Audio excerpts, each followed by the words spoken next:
कृष्यर्जिते दशांशं हि देयं पापस्य शुद्धये शेषेण कुर्याद्धर्मादि अन्यथा रौरवं व्रजेत्।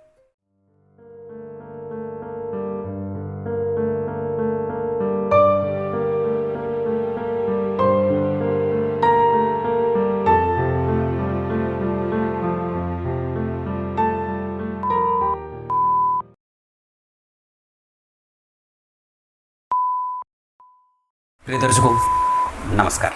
एक बार फिर से उपस्थित हूँ आप सबके सामने शुक्रवार के कार्यक्रम में। नक्षत्रों की कड़ी को और भी आगे बढ़ाते हैं और आज चर्चा करते हैं आपसे आश्लेषा नक्षत्र के बारे में। इसी नक्षत्र में भगवान राम के छोटे अनुज भाई, छोटे जो भाई थे लक्ष्मण जी, और जुड़वा जो थे ना शत्रुघ्न जी, इन दोनों का जन्म आश्लेषा नक्षत्र में ही हुआ था। और जब आप इनकी प्रकृति को समझते हैं तो आपको ये बात समझ में आती है कि एक भगवान के साथ जंगल में रह कर के और उनकी सेवा भी करते हैं और उनका मनोरंजन भी करते हैं। सेवा तो सभी जानते हैं कि कैसे करते हैं, पर मनोरंजन कैसे करते हैं? बोल करके, है ना। आश्लेषा नक्षत्र में जन्मे होने के कारण लक्ष्मण जी भगवान का मन इस तरीके से भी लगा देते हैं अपनी बातों से, बचकानी बातों से। उनकी प्रत्येक बात में कभी कभी भगवान को बड़ा गांभीर्य दिख जाता था और कभी कभी उनकी बातों में एकदम बिल्कुल ही 10 वर्ष के, 16 वर्ष के से भी छोटे अवस्था के बालक का दर्शन करा जाते थे। उनकी बातें, उनके प्रश्न कुछ ऐसे हो जाते थे कि भगवान सोचते थे कि ये कितना नादान है, ऐसी बातें। और उधर शत्रुघ्न जी का भी हाल कुछ ऐसा ही था। वो भी भरत जी का मन ऐसे ही लगा देते थे बोल करके और अपने डर से। शत्रुघ्न जो जिनके नाम से, धनुष की टंकार से ही बड़े बड़े शत्रुओं के दांत खट्टे हो जाते थे। तो ये तो सब भगवान की ही लीला है, पर निश्चित रूप से आश्लेषा नक्षत्र में ही जन्मे होने के कारण इन दोनों भाइयों के ऊपर क्रोध का और बालकपन का प्रभाव आसानी से देखा जाता है उनके ही किरदार में, उनकी लीलाओं में। ऐसा शुरू करते हैं आज का कार्यक्रम। कार्यक्रम के आरंभ में मैंने जो श्लोक पढ़ा है वो शिव पुराण के विश्वेश्वर संहिता से लिया गया है, जिसका अर्थ होता है, वेदव्यास भगवान ने लिखा कि जो व्यक्ति अपने द्वारा कमाए गए धन का 10वां हिस्सा दान नहीं करेगा या कम से कम 6वां हिस्सा दान नहीं करेगा तो वो रौरव नाम के नरक में जाता है।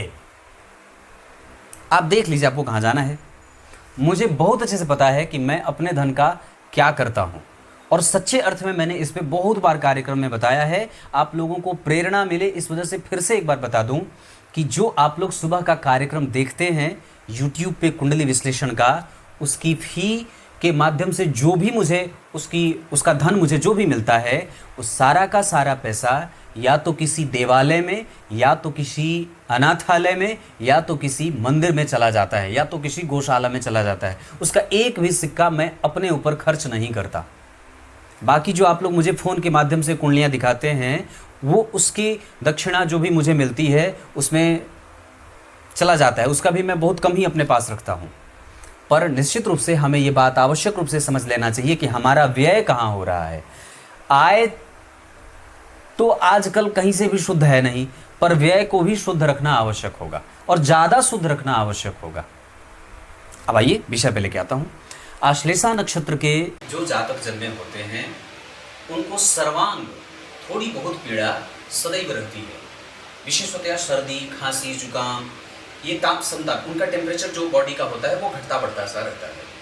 उनको क्रोध बहुत जल्दी आ जाता है। और ऐसे लोग जो आश्लेषा नक्षत्र में जन्मे हैं, पूर्णतया मतलब चारों चरण की बात कर रहा हूँ, तो जिस भी व्यक्ति का जन्म आश्लेषा नक्षत्र में होगा उसको सर्प का भय ज़्यादा रहता है। सर्प के काटने का, बिच्छू के काटने का, मधुमक्खी काटने का, है ना, मतलब विष वाले जानवरों के काटने का खतरा उन पे ज़्यादा रहता है। इस वजह से जिस भी जातक का जन्म आश्लेषा नक्षत्र में हुआ है, उन्हें अभी आने वाली है नागपंचमी। नागपंचमी के दिन किसी सर्प के बाम्बी के पास, जहाँ सर्प का बिल हो, अगर पता हो देख लेना चाहिए, हालांकि मैं ये नहीं ही करने को कहूँगा। तो अगर हो सके तो पुराना भी सर्प का अगर कोई बिल हो तो वहाँ जा कर के सर्प की पूजा करनी चाहिए। या फिर अगर ऐसा कोई स्थान नहीं मिलता है तो आप मिट्टी का सर्प बना करके, ऐसे मिट्टी के नाग देवता वासुकी नाग, वस्तुतः इसके जो आश्लेषा नक्षत्र तो ये बुध का नक्षत्र है, पर वस्तुतः इसके जो स्वामी देवता हैं वो वासुकी सर्प है, जो भगवान के गले में, भगवान भोलेनाथ के गले में विराजमान है। तो उनकी ही विशेषतया पूजा होती है। तो मिट्टी के या गाय के गोबर का सर्प बना करके अक्षत, चंदन, पुष्प, धूप, दीप, नैवेद्य आदि से उनकी पूजा करनी चाहिए। और क्रमशः वहीं बैठ करके ओम सर्पेभ्यो नमः इस मंत्र का कम से कम 1000 बार जप कर लेना चाहिए। आश्लेषा नक्षत्र मूल नक्षत्रों की श्रेणी में आता है। इस वजह से जो व्यक्ति जिसका भी जन्म इस नक्षत्र में होता है उसको मूल शांति करानी चाहिए। इस वजह से भी कई बार इनके आरंभ का जीवन थोड़ा कष्ट में होता है, पर बाद का जीवन बड़ा ही सुखदायक होता है। आश्लेषा नक्षत्र के प्रभाव से जो जातक प्रभावित होते हैं वो तेजस्वी होते हैं, वो गरीब और अमीर के बीच में कोई भेद नहीं करते, वो सत्य और असत्य को बहुत पहचानने की तीखी शक्ति रखते हैं, तीव्र गर्माहट वाले होते हैं, तुरंत क्रोध में, आवेग में आने वाले होते हैं, लक्ष्मण जी की तरह।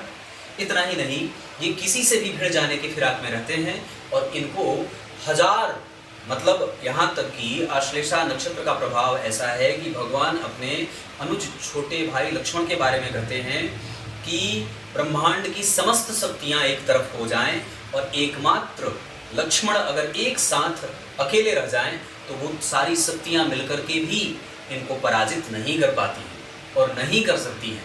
समस्त ब्रह्मांड जिनको गेंद की तरह लगता है, गेंद की भांति उठा करके वो खेल सकते हैं, ऐसे ही नक्षत्र के जातक ऐसे होते हैं। इनके पास दिव्य बल होता है। ये कई बार डरपोक भी हो जाते हैं, पर दिखाने के लिए, वस्तुतः ये डरपोक नहीं होते। इनका डर तब होता है जब इनका कोई अपना सगा व्यक्ति किसी दूसरे की गिरफ्त में हो। आप जब कभी कई बार देखेंगे कि कई बार हमारा प्राण किसी के अंदर अटका है, हमारा सबसे प्यारा, हमारी कोई प्यारी सबसे वस्तु किसी दूसरे के पास फंसी हुई है, तब हम उसके पास जाकर के रोएंगे, गिड़गिड़ाएंगे, उसे विनती करेंगे, उसकी चिरौरी करेंगे। तो ये आश्लेषा नक्षत्र वाले ऐसे ही प्राय होते हैं। इनमें ये गुण, दिव्य गुण होता है कि कैसे अपने सबसे प्यारी वस्तु को उसके चंगुल से छुटकाया जाए, उसको छुटकारा मिला जाए, ऐसा होता है। ये राजनीति करने वाले नहीं होते, इनमें बहुत सामने से पट्ट से बोल देने की आदत होती है, दीर्घायु होते हैं, रिस्पॉन्सिबल होते हैं, और साथ ही साथ ये सबसे अच्छी बात है कि ये पदस्थ अधिकारी बन जाते हैं, है ना। कलाओं को जानना, राजनीति की समझ होती है, पर वस्तुतः ये कर नहीं पाते, पीछे होते हैं। इसके साथ साथ आश्लेषा नक्षत्र जो जातक जन्मे होते हैं वो तकनीक को समझने वाले होते हैं। बहुत ही छोटी छोटी बातों पे इनकी दृष्टि बड़ी ही एकदम सर्प की भांति होती है। सर्प की दृष्टि कैसी है? बिल्कुल छोटी है, पर वो बहुत दिन तक वो याद रखता है ना।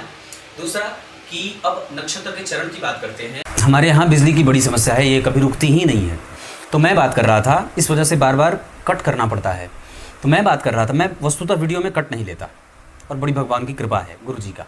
तो इसमें एक बात आती है कि आकाश मंडल का जो क्षेत्र है वो 106 डिग्री 20 कला से लेकर के 120 डिग्री 0 कला तक का जो क्षेत्र है ये पूर्णतया आश्लेषा नक्षत्र में आता है। अब इसमें चरणबद्ध तरीके से बात करते हैं तो आश्लेषा नक्षत्र के पहले चरण के अधिपति देवगुरु बृहस्पति हैं, और जिस जातक का जन्म आश्लेषा नक्षत्र के पहले चरण में हुआ है वो यहाँ पे कई बार राजनीति करने वाला होता है, या कई बार गलत जगह से भी धन कमाने वाला हो जाता है। आश्लेषा नक्षत्र के दूसरे चरण के अधिपति शनिदेव होते हैं। ऐसे जातक जिनका जन्म आश्लेषा नक्षत्र के दूसरे चरण में हुआ है वो राजनीति करने वाले और मर्मज्ञ, बुद्धिमान और ज्ञानी होते हैं। क्योंकि ये आश्लेषा नक्षत्र के दूसरे चरण के अधिपति शनिदेव हैं और नक्षत्र ये हो गया बुध देव का, तो ये परस्पर मित्र हो जाते हैं।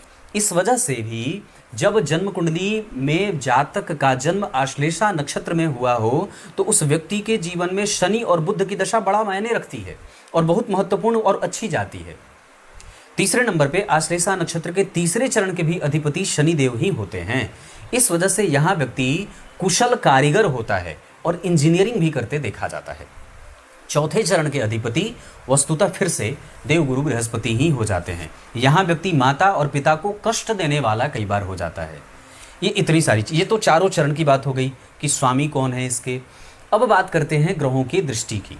तो अगर आश्लेषा नक्षत्र में किसी भी व्यक्ति का जन्म हुआ है और उस पे अगर सूर्य की दृष्टि है तो व्यक्ति सैद्धांतिक पक्षों को लागू करने वाला होता है। वो नियमबद्ध होता है और लेखक होता है, कवि होता है, गुणी होता है, सुखी होता है, मर्मज्ञ विद्वान होता है। अगर उसी चंद्रमा के ऊपर जो आश्लेषा नक्षत्र में बैठे हैं, अगर उसके ऊपर मंगल की दृष्टि पड़ रही हो तो फिर ये व्यक्ति को कृषक बना देते हैं, तकनीकी समझ और झगड़ा फसाद करने वाला भी बना देते हैं, कानूनी पढ़ाई पढ़ने वाला भी बना देते हैं। उसी चंद्रमा के ऊपर जो आश्लेषा नक्षत्र में बैठे हैं, अगर बुध की दृष्टि पड़ जाती है तो व्यक्ति कुशाग्र बुद्धि का होता है, गतिमान होता है, सुखी होता है, सांसारिक होता है, बचकानी हरकतें करने वाला होता है और श्रेष्ठ लोगों की सेवा करने वाला भी होता है, गुरुजनों की। उसी चंद्रमा के ऊपर अगर वो आश्लेषा नक्षत्र में बैठे हैं और गुरु की दृष्टि पड़ जाती है तो ये व्यक्ति को गंभीर नहीं बनने देता है।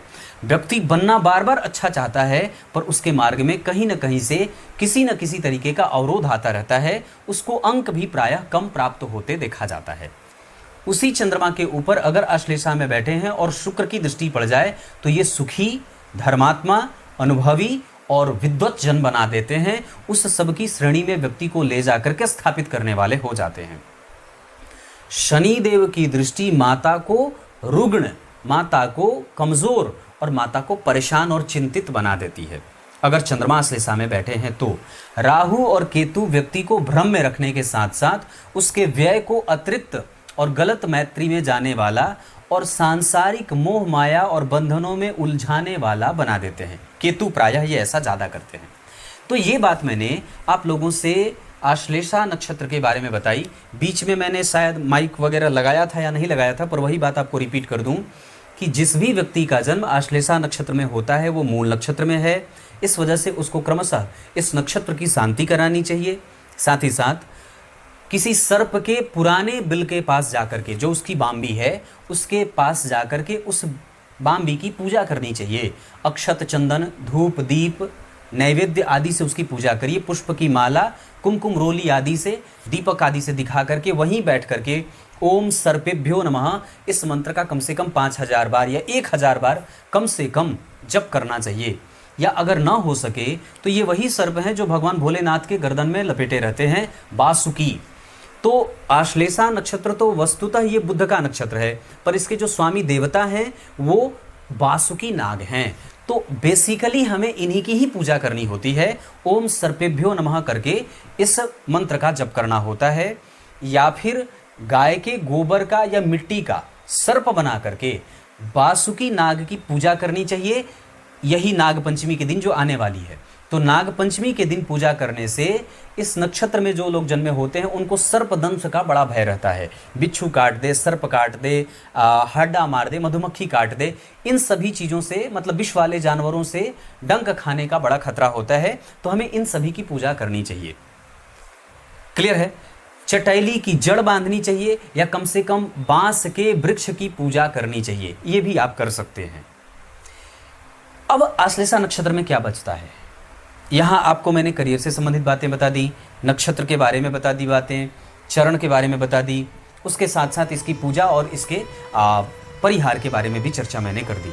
आश्लेषा नक्षत्र में है तो क्रोध पे नियंत्रण रखने की आवश्यकता होगी और डरपोक होने की आवश्यकता नहीं है।